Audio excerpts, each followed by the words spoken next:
Big Sam Allardyce is the new manager of Leeds United Football Club, and I never thought I'd say those words. And this means a lot to everyone in my family because my brother Stuart is a Leeds United fan since he was a kid. And my mates Matt and Richard and Charlie, they're all Leeds United fans.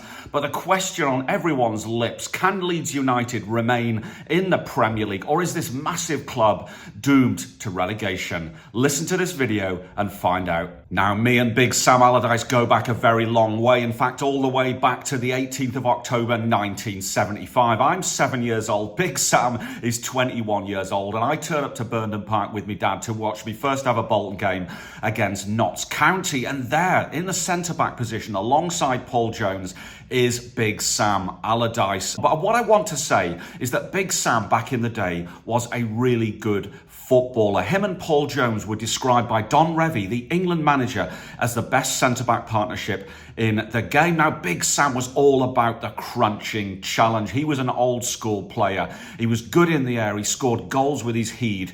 He really didn't like possession. In those days, it wasn't like, Virgil van Dijk these days. If a centre-back got the ball, he'd play a simple pass and get rid of it as soon as possible. But I want to tell you that back in the days, Big Sam wasn't called Big Sam. He was called Super Sam. And I remember one day when Super Sam was actually sent off. I can't remember the game, but as he left the field, all the Bolton fans, all the ultras were chanting, Super Sam, Super Sam, Super Sam. And my mum was getting really annoyed. She's like, no, stop calling him Super Sam. He's just let us down. He's just been sent off. And she shouted out, top of her lungs, shit, Sam. I'll never forget that day. My mum could be a right hooligan. Now, Big Sam's playing career lasted for about 21 years, which is pretty special. And in that time, he played for the likes of Bolton Wanderers, Preston North End, Millwall, Huddersfield Town, Coventry, and Sunderland. He made 479 league appearances in his career and scored 32 goals, many of which I seem to remember were with his head. Now, the highlight of his career was probably Bolton Wanderers winning the old second division in 1978. And the next two seasons, he played in now what is the Premier League. In those days, it was the first division. So the point I'm trying to make here, Big Sam did it as a player. He did it for 2 decades as a player. So whatever happened as a manager, he could point back to the 1970s, the 80s, and the early 90s and say to himself, I did this once, and be respected by the players that he was managing. Now, Big Sam started his managerial career at Limerick in Ireland, and I love the fact that he was player manager there, and he started at the very bottom, no offence to Limerick, and he actually won the league in that year. And over the years, he's had a lot of clubs, and the peak of his managerial career was, of course, managing England for one game. One game managed, one game won, and the Daily Telegraph, shame on them, launched an investigative operation against him, a sting operation in my view, and Big Sam had to step down as England manager, which is a great shame. I think he could have gone on to be a superb manager of our national team, and in the intervening years he was manager of clubs like Bolton Wanderers, Newcastle United, Blackburn Rovers, West Ham United, Sunderland, Crystal Palace, Everton and West Bromwich Albion. And interestingly, 5 of the clubs that he managed he also played for at some time in his career. Now, we don't have time to look at Big Sam's managerial career in too much detail, but let's talk about some of the highlights. And I've got to start with Bolton Wanderers. Now, he signed a 10-year contract with Bolton, which is incredible, and he did 8 of these years. Now, in 2001, he got us promoted from the Championship to the Premier League. So he inherited a team that was good, that was well-financed, but wasn't great. And at the end of his 8 years at Bolton Wanderers, we'd spent 4 years where we, unbelievably, were a top 6 club in England. So 2 of the last 4 years, Bolton actually got through to the UEFA Cup final. Now, after he left Bolton, interestingly, in his last year at Bolton, we were 5th place in the Premier League, 2 games to go.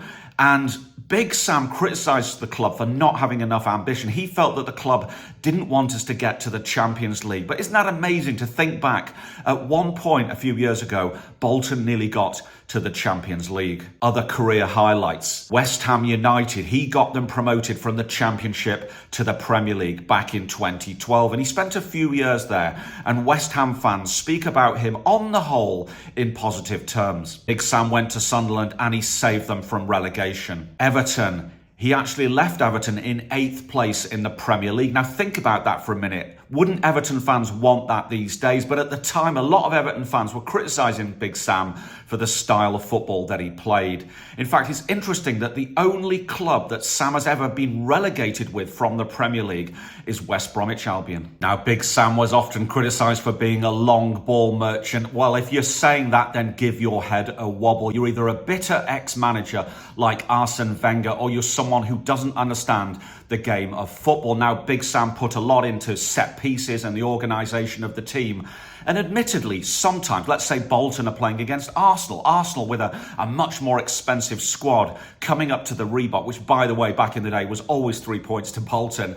Maybe at times we'd be pinging 40, 50-yard balls to Kevin Davis, who'd win 4/5 of everything in the air. But to say that Bolton were a long ball team and that Big Sam was a long ball merchant is absolutely wrong. Now, a lot of critics would look at Big Sam Allardyce, 6'3", very dour and old-fashioned looking, and just assumed that he was an old school manager. And the reality is so far from that. He was all about data and statistics and technology. Big Sam looked at things like yoga sessions and psychologists and recovery regimes and exercise regimes, eating the right football, doing absolutely everything right before, during and after a game. And in that way, he absolutely was revolutionary in his approach. Now, Big Sam has come into Leeds United with only 4 games remaining this season. How ridiculous is that? I mean, if you are the owners of Leeds United, why didn't you bring in this guy with 10 or 12 games remaining? Anyway, let's look forward. Big Sam gets a £3 million bonus if he keeps Leeds United up. And you know what? If he keeps them up, that is cheap as chips. But for Big Sam, it's not just about the money. It's also about his reputation, his resume within the game. Now, to state the obvious, 4 games remaining, he hasn't got time to sign new players, which is a shame. But what he will be doing over the next few weeks is taking a really good look on the training ground at every single Leeds United player, and he'll be working out who should stay and who should, importantly, be in that first 11 on Saturday. Now, I love the fact that Big Sam has come out swinging. He's got into that press conference and said, I'm as good as Klopp, I'm as good as Pep, I'm as good as Arteta. And what he's doing here, this is not trash talking, this is about giving confidence to the team and to some extent taking the pressure off the team. So let's look in detail at the 4 games that Leeds United have got left. And the first one is Manchester City away. What could be worse? Now, Leeds have conceded 18 goals in the last 5 games. So what Big Sam has got to work on here is the defence. So go into that game. Do not be embarrassed by Manchester City. Do not get smashed by Manchester City. You expect to lose this, but don't be an embarrassment to yourselves and to the supporters.